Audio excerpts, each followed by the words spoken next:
Hey guys! And welcome back.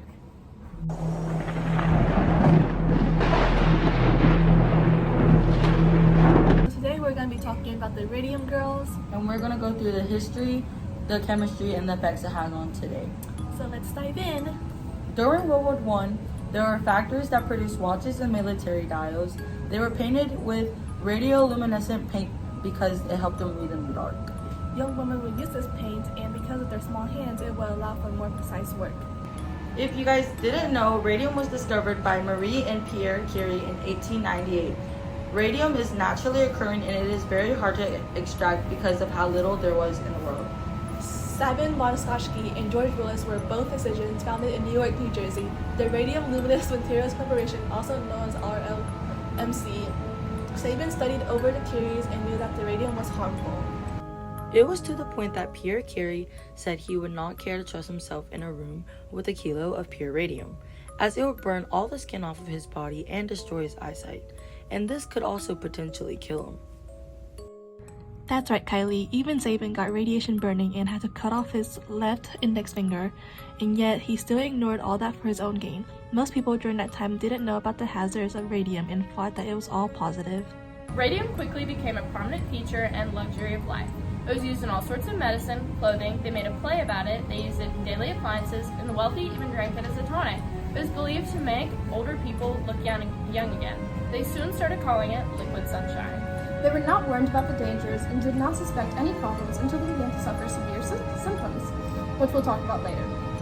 And people started to suspect that they were going to be shut down, but they were shut down by Sabin. Then the women working with the radium started dying and degrading physically, and the girls knew it was the radium that they were working with or worked with, and they wanted to sue Sabin and get more money because they had bills that were stacking up, but they couldn't afford to hire an attorney. At the time, the workers' compensation and law contained an exclusive listing of compensation of occupied diseases during anthrax, including anthrax, lead, mercury, phosphorus, wood, and alcohol poisoning. Radium poisoning was not included. Therefore, the only way that these women could obtain a solution was based on common law.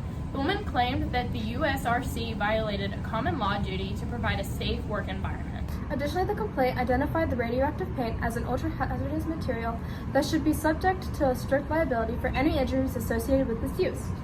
The women eventually got a lawyer, and even on their deathbed, they were determined to finish what they started, and they won the case after they died.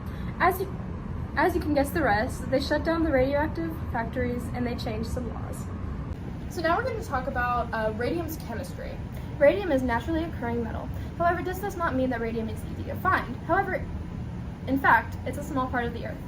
Yeah, exactly. It is typically formed in soil, water, rocks, coal, plants, and food. But how is radium formed? Radium is formed when uranium and thorium break down into the environment, thus leaving the necessary environment for radium to be formed. Okay, and radium can affect the body by helping to treat cure cancer. However, radium is very strong and can cause many harmful effects. Right. When exposed to too much, you can get amnesia, carthrax, fractured teeth, cancer, and even death.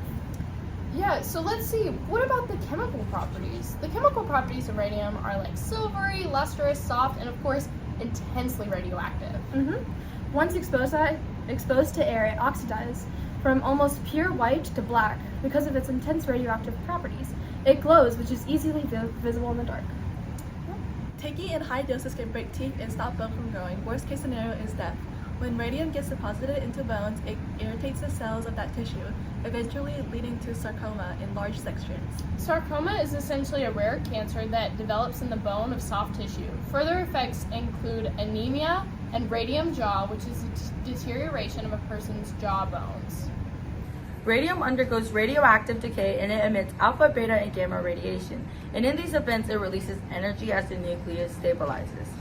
Many outbreaks have happened in the past due to the radioactivity in the radon gas, which is basically radium after it emits the particles.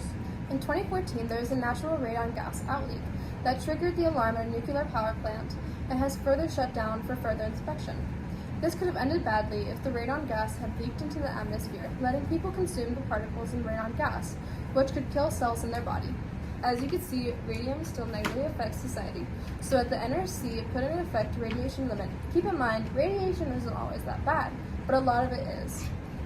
And radiation is also used in chemotherapy, which just helps get rid of cancer. And too much of it can cause you to lose your hair, and in some cases, you can get radiation burns on you. Bye, guys! Don't forget to tune in to the next episode. Make sure to like and subscribe. That's a wrap! Hey, I'm Jenny Liu, and I was the editor for our crash course. Hi, I'm Addison Brooks. I researched the chemistry behind radium, so basically like how radium is like created and some of the health effects it can have. Hi, I'm Kylie Tao, and I worked on how radium can affect nuclear power plants and how it can affect our environment. My name's Hannah Ivan, and I worked on the script for Task 2, and I did most of the research for the history. Hi, Editing Jenny. It's Addison, your favorite. Today I'm here with current Jenny, but for you it'll be past Jenny. She sucks. She is. As you can see, Second video. phosphorus? A tonic because it's believed to make older people younger. Come on, stop. You can just breathe when you're in.